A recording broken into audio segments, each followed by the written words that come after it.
My name is Lillian. I'm 29 years old and in the final month of my first pregnancy. The feeling of excitement mixed with worry seems to linger constantly around me, like I'm standing at the threshold of something miraculous but also incredibly challenging. Sometimes, when I'm alone on the old beige sofa in our little house in the suburbs of Dallas, I gently place my hand on my belly, feel the soft kicks from my baby and whisper, "Mommy's here." Everyone says being a first-time mom is overwhelming, and I'm no exception. I've read dozens of books, followed pregnancy groups, even taken online prenatal classes every evening. I've tried to prepare as best I can, but nothing really soothes the fear that maybe I'm not strong enough to be a mother. My husband Nathan is 33 and works in finance. He always says he's busy, under a lot of pressure and needs to unwind on the weekends, so almost every Friday afternoon he drives to his parents' house about 2 hours away. No special occasion, no urgent reason, just a routine as he calls it. I've gotten used to being home alone, shuffling between the kitchen and living room carrying a belly that feels heavier every day. Nathan rarely helps me with anything around the house, not even the simplest tasks like carrying groceries or wiping the kitchen counter after dinner.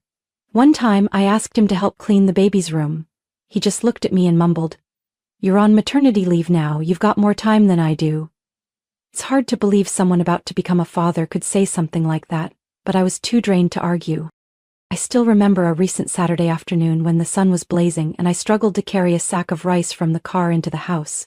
Standing in the yard, sweat pouring down my face, I just wished someone would help, but he was off fishing with his dad, like I didn't even exist.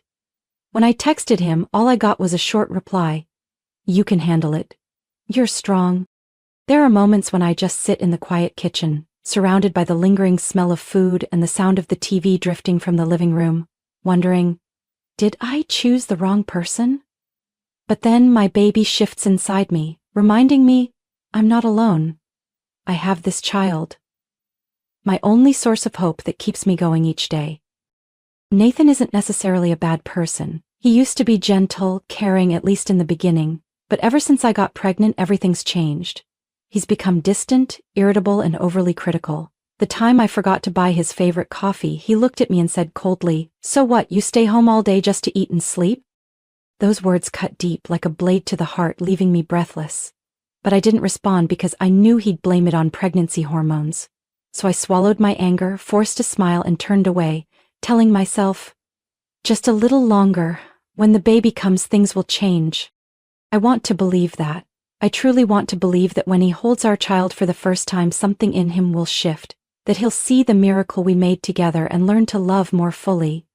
But deep down, I know, maybe I'm clinging to a false hope. There are only 3 weeks left until my due date. While I'm preparing everything, newborn clothes, hospital bag packed and ready by the door, Nathan keeps talking about going to his parents this weekend, maybe staying a night or two.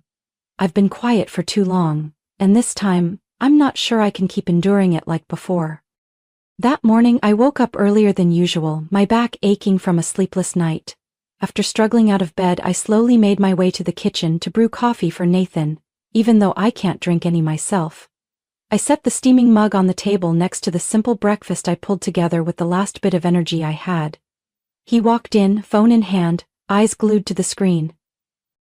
"The toast's burnt. Don't you know how to use the toaster?" I bit my lip, trying to hold back the sudden wave of sadness.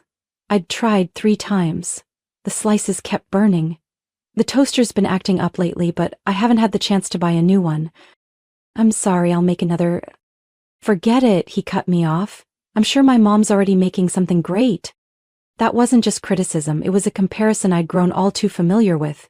Anytime I cooked something he didn't like, he'd mention his mom, Claire, as if she were this flawless standard no one else could ever match. "Her apple pie's always soft and sweet, yours is like rubber. Her soup smells like comfort, yours just..." I've heard these comments so many times they've become a rhythm in our marriage. But today, with my belly heavy, feet swollen, and another sleepless night from false contractions, I didn't have the patience to just nod and smile.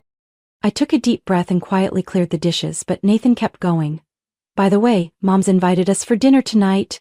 Don't forget a gift. She still complains about that awful scarf you gave her last time." "I'm staying home to rest, the due date's close." "Oh, come on, not that excuse again. Pregnant women aren't fragile. My mom worked right up until the day she gave birth. Unlike you, just sitting around writing some nonsense blog all day. I didn't argue. I knew the more I said, the worse it would get. But inside, I was boiling. That blog I update daily is the one thing that still makes me feel like I matter. I share sunset photos from our tiny window, meals I cook, and the emotions I go through each day of pregnancy. Things my husband couldn't care less about. That afternoon, I forced myself to walk to the grocery store 2 blocks away to get a few things for dinner. Carrying heavy bags, belly dragging me down. I hoped Nathan would be home to help. But when I opened the door, he was lying on the couch, eyes on the TV, not even glancing my way. "What took you so long? I'm starving." I set the bags down, heart heavy. "You could make something simple yourself." "What did you just say?" His tone sharpened. "Don't be disrespectful. I work to keep this house running and you have the nerve to say that?" I froze. I wanted to scream that pregnancy isn't just sitting around, that every night I'm up with leg cramps, shortness of breath, and constant kicks. But I said nothing. I just turned to the kitchen, quietly reheated chicken soup, sliced some bread, and laid it out. He took a few bites, then pushed the bowl aside. "Soup's cold. Next time, do it right." After dinner, I washed the dishes in silence, the sound of music from the living room hanging in the air like a reminder. The whole house suddenly felt cold, like I was living in it alone. I leaned my forehead against the cabinet door, eyes closed, holding back tears. I used to think being pregnant meant being loved and cherished. But it feels like I'm living the opposite. To Nathan, I'm nothing more than live-in help. I don't ask for flowers or gifts, just a little care, a simple "how are you today?" or a hug when I'm tired. But even those seem out of reach. That night when I crawled into bed, Nathan was still in the living room laughing at his favorite show. I turned my back, cradling my belly like a silent vow. "I will protect you. No matter what." One weekend morning, after finishing up the baby's room and gasping for air from the effort, Nathan called out from the living room, surprisingly cheerful. "Lillian, pack your stuff. We're going to Colorado Springs with my parents next week. A little family trip before the baby comes." I froze. Next week? "Nathan, my due date's not here yet, but the doctor said I could go into labor any time." He waved it off like I was being dramatic. "You're always so negative. A few days in the mountains will be good for you and the baby. Mom says the fresh air will help." A chill ran down my spine. Less than 2 weeks to my due date. I had everything ready. Hospital bag, paperwork, doctor's schedules. And now he wants me to go on a trip? I don't think that's a good idea. I really don't want to take the risk." Nathan cut me off, more irritated. "I already told my parents. They're excited. You just need to rest in the cabin. I'll handle everything else." I stayed quiet, not because I agreed, but because I knew any objection would turn into another pointless argument. Since getting pregnant, I'd had to give up so much, and now I had to decide if I'd keep compromising. That day, I called my doctor to ask about the risk of early labor. She gently advised me to avoid long-distance travel and be prepared in case anything starts. Her words echoed in my mind, but Nathan didn't care to listen. In the end, I reluctantly folded clothes, packed my suitcase, and got ready for the trip. I wasn't comfortable with it, but I kept calm, hoping everything would be okay. On the morning of departure, the sky was gray and the wind chilly. As I stepped into the car and sat in the front seat, a strange sensation rippled through my lower belly. I looked down. A warm wetness spreading quickly across my dress. My water had broken. "Nathan, I think my water just broke. We need to get to the hospital now." He turned, frowning, like I'd just ruined his picnic. "What? Are you serious? Right now?"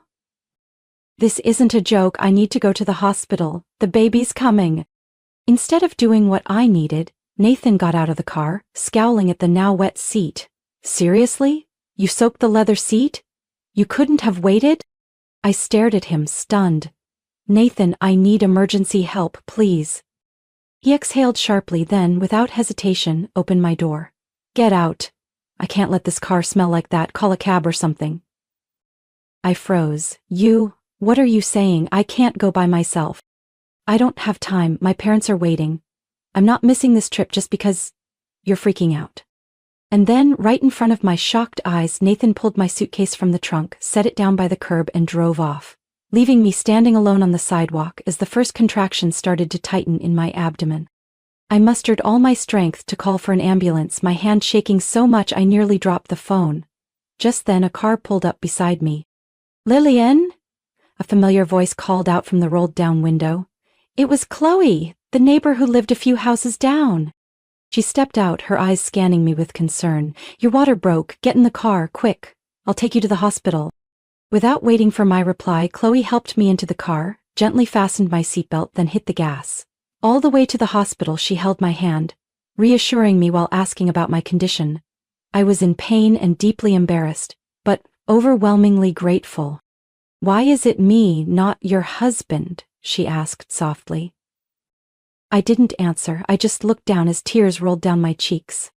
Once we arrived, everything happened fast. I was rushed into the ER, my heart pounding, my mind spinning with one haunting question.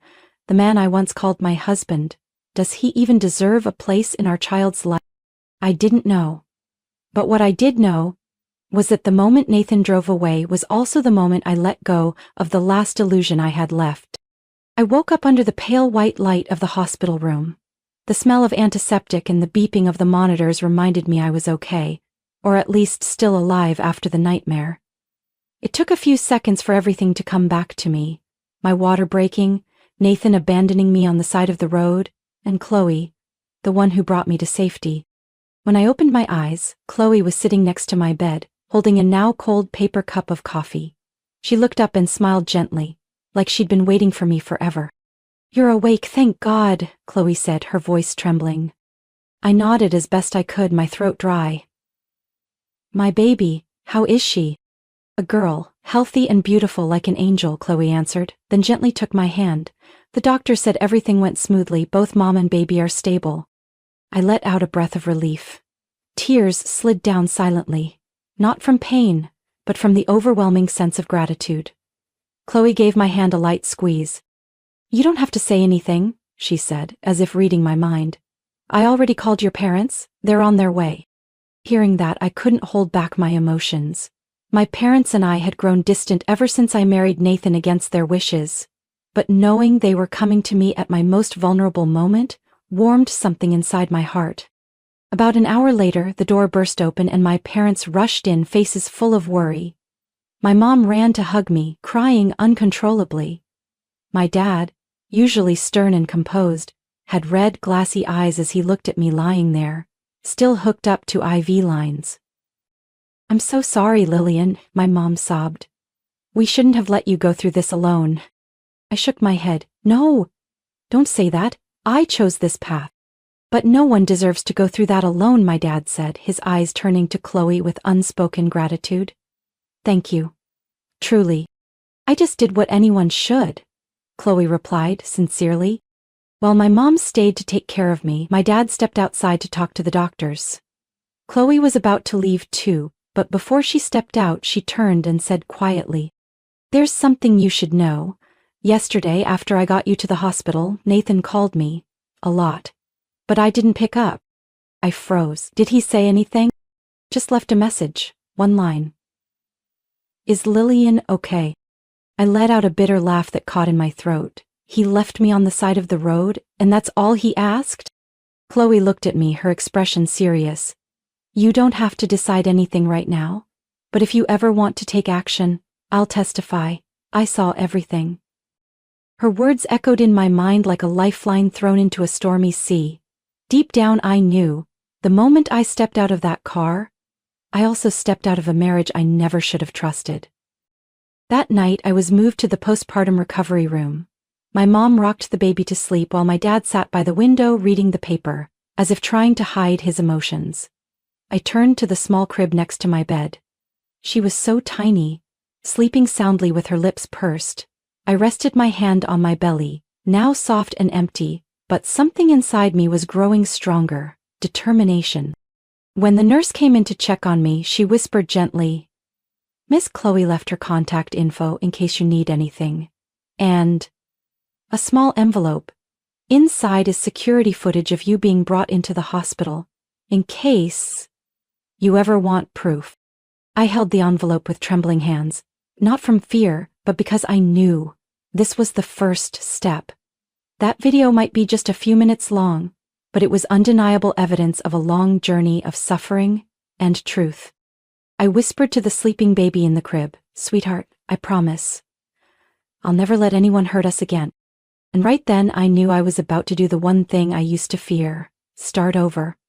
But this time with my daughter in my arms, I would never have to walk alone again. About 3 days after giving birth, as I was just getting used to the baby's new routine, something unexpected happened. Chloe came to visit in the afternoon, bringing a bouquet of white daisies and a more serious look than usual. "Lillian, have you been following the news these past few days?" she asked in a quiet voice, as if afraid of worrying me. I shook my head. Since giving birth, my parents had kept my phone so I could focus on resting. I hadn't thought about social media or anything outside the hospital room. Chloe looked at me, then pulled her phone from her bag. She showed me a video clip. My heart clenched the moment I recognized the scene. It was me, heavily pregnant, wobbling on the sidewalk, amniotic fluid pooling at my feet, and Nathan shouting and driving away, leaving me behind. Even though my face was blurred, the situation was clear. A med student happened to witness everything and recorded it. The video spread fast, over 2 million views in just 48 hours. I sat there stunned. At first no one knew who you were, but someone recognized the license plate and traced the car's owner. "That's how Nathan's identity got out," Chloe continued. "We've kept your information private. All people know is that he abandoned his pregnant wife." I stared at her, my heartbeat quickening. This is really that serious?" Chloe nodded. "Very serious. Social media's blowing up. Posts analyzing his callous behavior are everywhere. People even dug up old posts from Nathan's LinkedIn, Facebook, everything's under scrutiny." I swallowed hard. Part of me felt hurt. This was the man I once called my husband. But another part felt released. Everything I had suppressed, endured silently, was now out in the open. It didn't stop there," Chloe added. "My husband, Mark, knows, the CEO of the finance firm Nathan works at. When the video went viral, word got around the company. At first, they planned to handle it internally, but then..." I looked at her, waiting. "He was suspended, and this morning internal news confirmed his contract has been terminated. Reason: conduct severely damaging to the company's image." I didn't know what I was supposed to feel. It wasn't joy. More like a deep, quiet exhale after holding my breath for too long. "What about Nathan's parents?" I asked softly. Chloe shrugged. "They're getting dragged online too. Neighbors are coming forward saying they often heard shouting from their house. Someone even recalled Claire, Nathan's mom, insulting her daughter-in-law in front of guests. The internet isn't letting it go. People are digging up everything." I was stunned. My mom said lately people have been taking photos of Nathan's parents' house, spreading rumors. There's even a hashtag calling for a boycott of their family-owned bakery. They had to shut it down temporarily. I sat there in silence, flooded with mixed emotions. For a fleeting moment, it felt like justice had spoken, not through loud judgments but through the raw exposure of truth too clear to ignore. "I'm not telling you this to make you feel triumphant," Chloe said, placing a hand on my shoulder. "I just want you to know, this time, you're not alone. No one can overlook what you've been through." I gripped her hand, moved. "Thank you. I don't even know what to say." "Save your strength. There's a long road ahead," Chloe said, standing up. "But I believe you're strong enough to walk it." After she left, I sat alone, watching my baby girl sleep peacefully in her crib. My eyes settled on the envelope holding the video the nurse had given me. I hadn't opened it yet, but now I knew it was time. Not for revenge, but to protect my daughter's future. What Nathan did wasn't just a moment of poor judgment. It was undeniable proof of a broken, loveless marriage. I whispered almost like a vow, "If he chose to abandon us, don't expect us to look back." I left the hospital on a cool, bright morning, holding my baby girl, my heart filled with tangled thoughts. My parents had prepared a room for us in their home in the suburbs of Fort Worth. The room was full of light, painted in soft pastel colors, with a tiny crib beside my bed. Looking at my daughter sleeping soundly, I knew I had to be stronger than ever. Not just for me, but for her. Just 3 days after we got home, Nathan started calling non-stop. Messages, phone calls, emails, all carrying the same fake remorse and deflection. Please, don't blow this out of proportion. I just panicked. Nobody's perfect. My parents are suffering because of this. You should think about the family. I didn't respond. But when Nathan started sending accusatory texts, "You're the reason I lost my job. If you hadn't made it a big deal, everything would have been fine," I knew it was time to take action. That night, I sat down to talk with my parents. My father, Michael, a retired attorney, listened quietly while my mother gently rocked her granddaughter in her arms. "You've endured enough," my dad finally said. "It's time to deal with this for good." He referred me to an old colleague, Clara Weston, a sharp and composed divorce attorney. When I brought her the evidence, recordings of Nathan yelling and cursing at me during pregnancy, along with the video of him abandoning me on the street, Clara simply nodded. "We have more than enough. Let me handle the legal part. Your job is to focus on your baby and your recovery." The divorce papers were filed the following week. I requested full custody and a reasonable child support amount based on Nathan's income before he lost his job. A few days later, Nathan called. This time his tone wasn't apologetic, it was angry. "You can't divorce me over one little mistake. You're ruining my life. What do you want? Money?" I stayed calm, hit the record button, and let Clara handle the call afterward. "He's refusing to sign," Clara told me the next day. "But that's all right, we'll petition the court for a summons if necessary." Just as expected, once Clara submitted the full case file and notified him of the legal proceedings, Nathan's attitude began to shift. He sent a long email, part apology, part denial of responsibility. "I want nothing to do with that child. If you're raising her, it's on you. I can't afford support." I stayed silent and forwarded the email to Clara. She gave a cool smile. "Even better. That kind of blatant refusal will strengthen our case." At the first mediation session, Nathan showed up disheveled, nothing like the polished man he used to be in the finance world. He didn't have a lawyer, just a few messy handwritten notes. "She's trying to ruin my name. She's not fit to be a mother," he said sharply. Clara didn't flinch. She calmly pulled out her tablet, played a recording of him yelling at me in our living room when I was 8 months pregnant, then showed the footage of me being rushed into the hospital, pale and soaked from amniotic fluid, while he walked away. The room went silent. "The one unfit for parenthood might be you, sir," Clara replied. A few days later, Nathan reluctantly agreed to sign the divorce papers. But he still refused to provide financial support. "He claims he has no income, can't pay a dime," Clara explained. "But don't worry, we're working with legal counsel to request compensation from the marital assets accumulated before the divorce." Then something unexpected happened. Nathan's former company, worried about their reputation, voluntarily submitted his financial information, including a pending bonus he had tried to hide. Clara quickly filed a motion to freeze a portion of those funds to secure child support.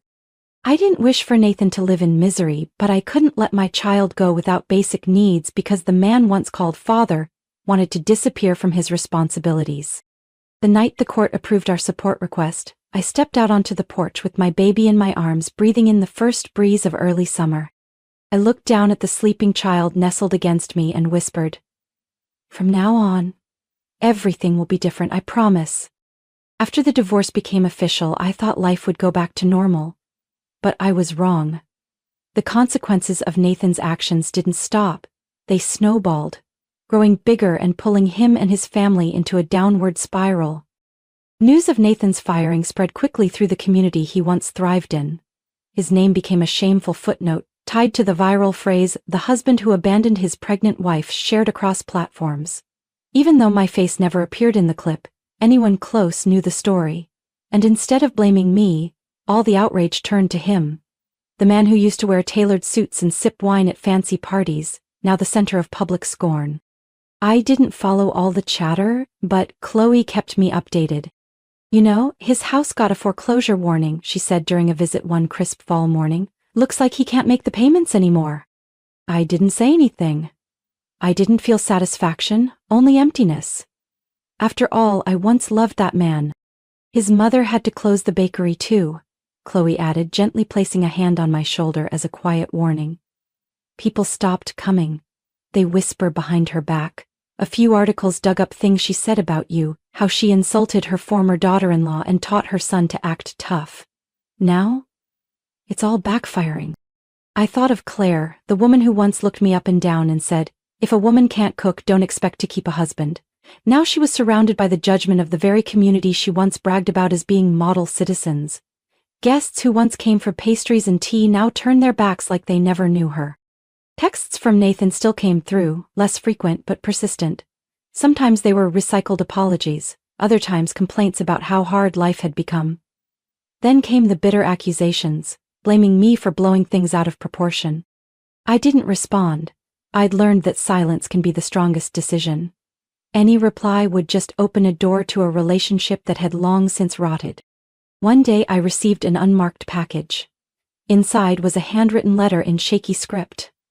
It was from Claire. "Lillian, I'm not writing to beg for anything, just to speak honestly. I was wrong. I was arrogant, blind to the possibility that my son could do anything wrong. What happened to my family doesn't compare to what you went through, but through this downfall, I finally understand what it feels like to be abandoned by the world. If one day you choose to forgive, not for us, but for your own peace, I hope you find that calm in your heart. Wishing you and your daughter good health. Claire McKinney." I folded the letter and placed it in a drawer. No tears, no anger. I understood everything she wrote, but that didn't mean I would forget. Forgiveness and forgetting are two very different things. I would not live with bitterness, but I would not walk back down that road again either. Just a few weeks later, I heard Nathan had left the state.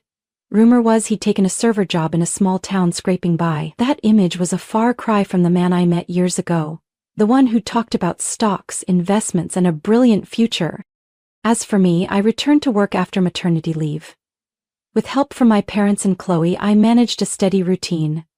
Baby Sophia was growing strong, full of giggles, with bright brown eyes everyone adored. One afternoon, while strolling with my daughter in the park, a middle-aged woman approached me with a warm smile. "You're Lillian, right? I follow your blog. I just wanted to say, you've inspired so many women like me. Thank you for being brave." I smiled, my heart a little lighter. I used to think life after divorce would be lonely and bleak, but as it turned out, freedom and peace were sweeter than any fairy tale marriage could have been. Our life gradually settled. The small house on the edge of the woods, north of Fort Worth where my parents had retired, became the first true home I'd known since leaving my marriage. Each morning, I woke to bird song, the smell of my mom's baking, and the soft cooing of baby Sophia in her crib.